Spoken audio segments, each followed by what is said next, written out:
A paz do Senhor, meus irmãos.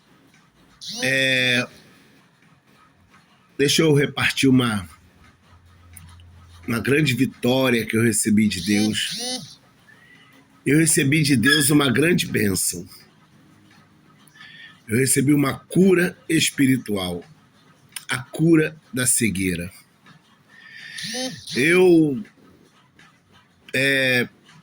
Há 24 anos atrás, eu voltei para os caminhos do Senhor e naquele amor, naquela dedicação, a ponto de eu ficar 1 ano indo para a igreja todos os dias. Mesmo não tendo culto todos os dias na igreja que eu congrego, eu ia todos os dias para a igreja, sempre visitando. Não chegava atrasado, não faltava. No meu coração eu me sentia um cristão devoto, dedicado, fervoroso. E um dia eu fiz uma oração a Deus, passado um tempo, e eu pedi a Deus para Ele me falar como Ele me via. E aí que eu recebi uma grande vitória. Porque Deus tirou aquelas escamas que eu tinha nos olhos, de achar que era alguma coisa.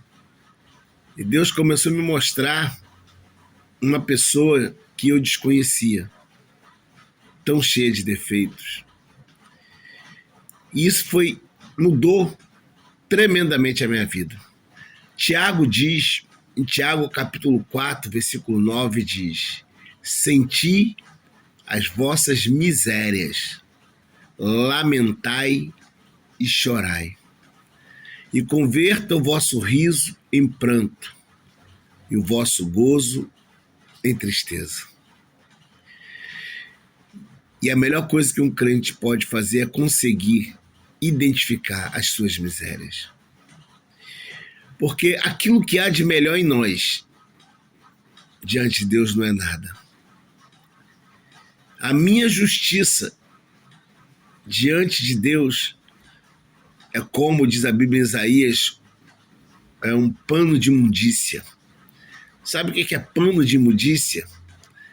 Na época de Isaías, as mulheres não tinham absorvente, como hoje, a facilidade do absorvente. Então as mulheres, para conter a sua menstruação, elas usavam uns pedaços de pano que, logicamente, depois eram jogados fora. Deus compara esse tipo de pano à justiça do homem. E qual o benefício, irmão Cláudio, de você ter recebido de Deus essa cura? Você se sentia mais, não que eu fosse soberba, não era uma pessoa soberba, mas no meu coração eu acreditava que eu era alguém, entre aspas, especial. E Deus me mostrou uma realidade que eu desconhecia. E isso foi muito importante. Isso é importante por vários aspectos. Quando eu olho para o meu irmão ao lado, eu tenho a certeza que eu não sou melhor do que ele. Se eu não sou melhor do que ele, logicamente, eu não posso se levantar contra ele. Eu não posso apontar, acusar. Porque como Jesus disse para aqueles que estavam querendo apedrejar aquela mulher, quem não tem pecado, atire a primeira pedra. E se eu faço algo bom na obra de Deus, aí eu lembro que Jesus também disse: sem mim, nada podeis fazer.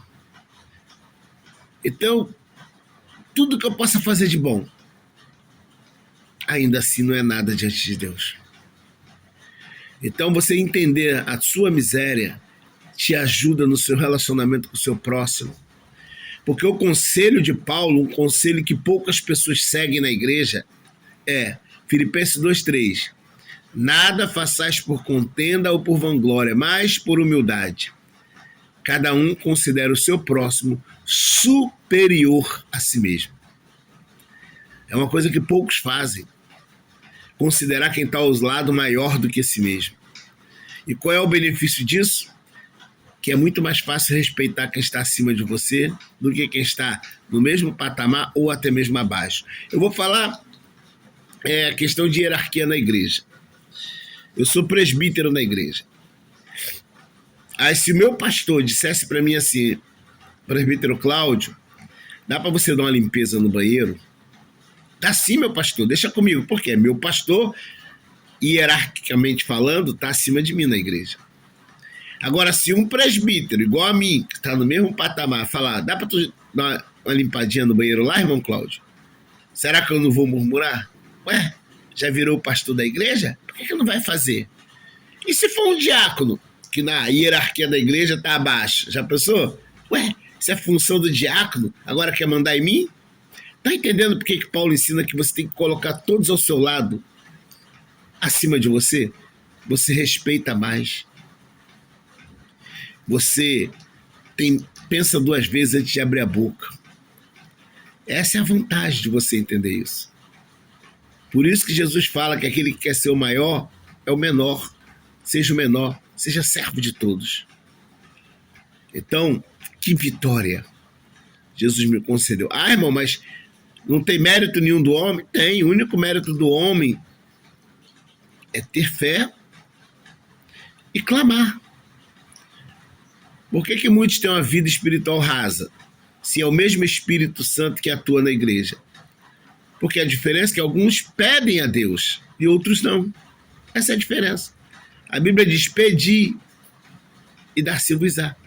Só que Tiago diz que muitos pedem e não recebem porque pedem mal, para gastar nos próprios deleites. Tem muita gente que só está pedindo a Deus coisas terrenas. Mas aquele que tem uma mente que foi iluminada pela palavra, ele entende que o principal é ele buscar pela sua vida espiritual. Ele sabe que Deus é poderoso para abençoá-lo nessa terra. Mas ele pede pela sua vida espiritual, porque que adianta o homem ganhar o mundo todo e no fim perder a sua alma? Que adianta eu ter todas as bênçãos terrenas que meu coração almeja e não ter uma vida de santidade e obediência com Deus? Então a diferença é só essa. O nosso mérito é a fé. O mérito do cristão é a fé. E até ela depende de Deus, porque Jesus é o autor e consumador da fé.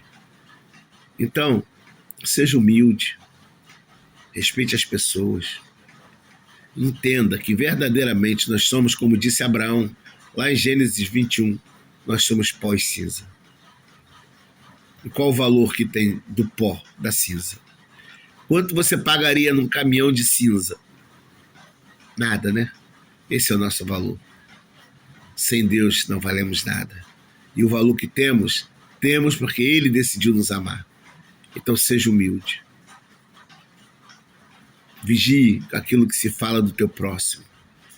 Porque toda palavra que sai da nossa boca vira refém do juízo. Jesus disse isso lá em Mateus 12, 37, 36. 36, 37. Que o homem há de dar conta de toda palavra ociosa que disser no dia do juízo. E pelas nossas palavras seremos justificados ou condenados. Fico com essa mensagem, com essa reflexão, e eu agradeço a Deus por ter me mostrado quem eu sou de verdade, não quem eu achava que eu era.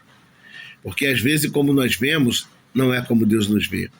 Lembra lá de Apocalipse 3, versículo 17, a igreja de Laodiceia, ela dizia assim, Apocalipse 3, 17, Jesus falando: por que dizes? Então, eles diziam de si mesmo: rico sou e estou enriquecido, de nada tenho falta. Essa era a visão que eles tinham de si mesmo. Mas qual era a visão de Jesus para aquela igreja?